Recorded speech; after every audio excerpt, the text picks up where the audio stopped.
이 영상이 끝날 때쯤 저는 성 프란치스코의 시신에 관한 놀라운 사실을 공개할 겁니다.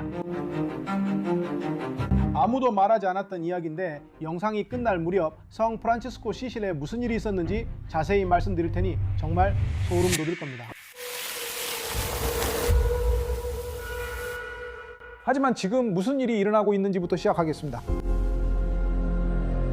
이미 50만 명이 이탈리아 아시시시에 있는 아시시 성 프란치스코 대성당에서 성 프란치스코의 시신을 방문하기 위해 등록했습니다.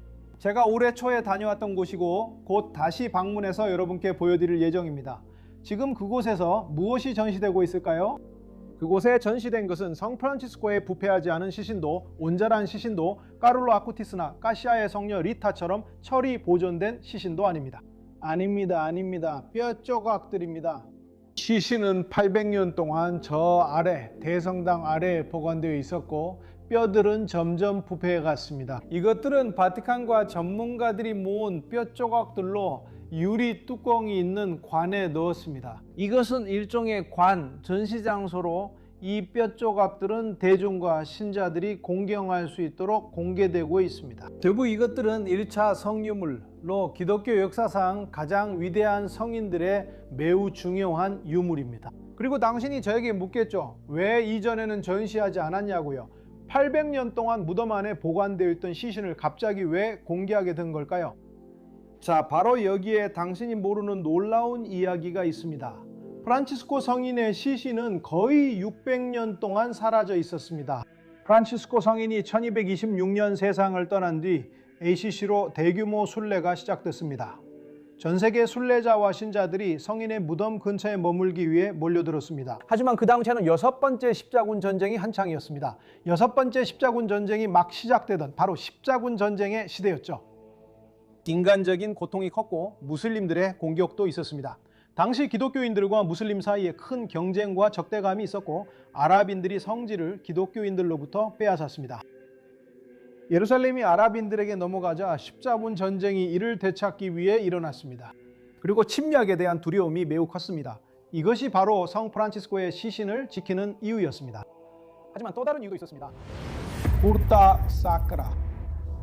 기독교인들이 다른 기독교인들에게서 훔치고 있었습니다.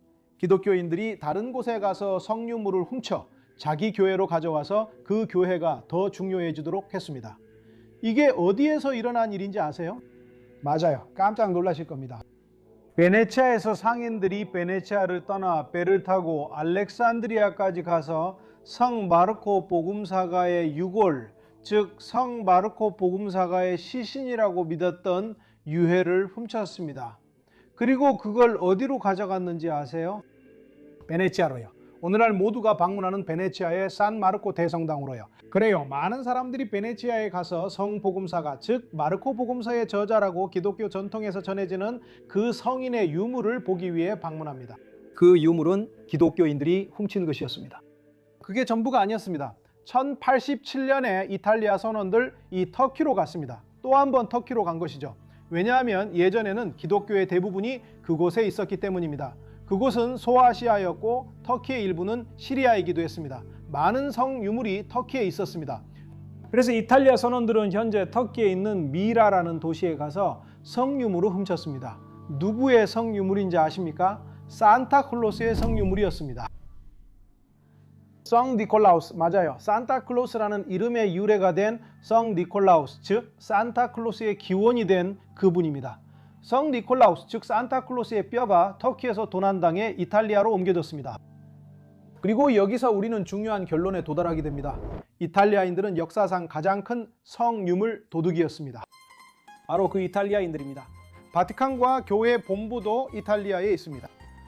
사실 말이 되죠. 그들은 성유물들을 교황이 있는 본부 근처로 가져오고 싶어 했던 겁니다. 이로 인해 전 세계적으로 푸르타 사크라 현상이 발생했는데 이는 한 기독교인이 다른 기독교인의 성유물을 훔치는 일이었습니다. 아시시 신부들은 성 프란치스코 성유물 도난을 걱정했습니다. 그들은 어떻게 했을까요? 1230년에 그들은 성 프란치스코의 유해를 원래 있던 곳에서 옮기기로 결정했습니다. 왜냐하면 그곳은 너무 쉽게 찾을 수 있는 곳이었기 때문이죠. 그래서 그들은 유해를 아래쪽, 즉 하부 대성당에 숨기기로 했습니다. 아시시의 성프란치스코 대성당은 상부와 하부 두 부분으로 나뉩니다. 하나는 위, 다른 하나는 아래에 있습니다. 그 당시 주교들은 무엇을 결정했을까요?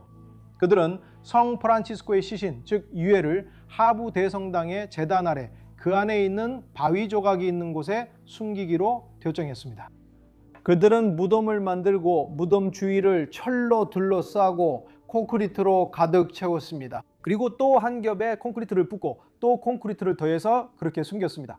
너무 잘 숨겨서 600년이 지난 후에는 아무도 시신이 어디에 있는지 알지 못하게 되었습니다. 그는 600년 동안 사라진 채로 있었습니다.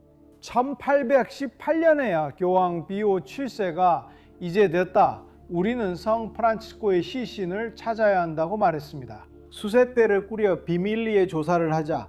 하지만 나는 성 프란치스코의 시신이 어디 있는지 알아야겠다.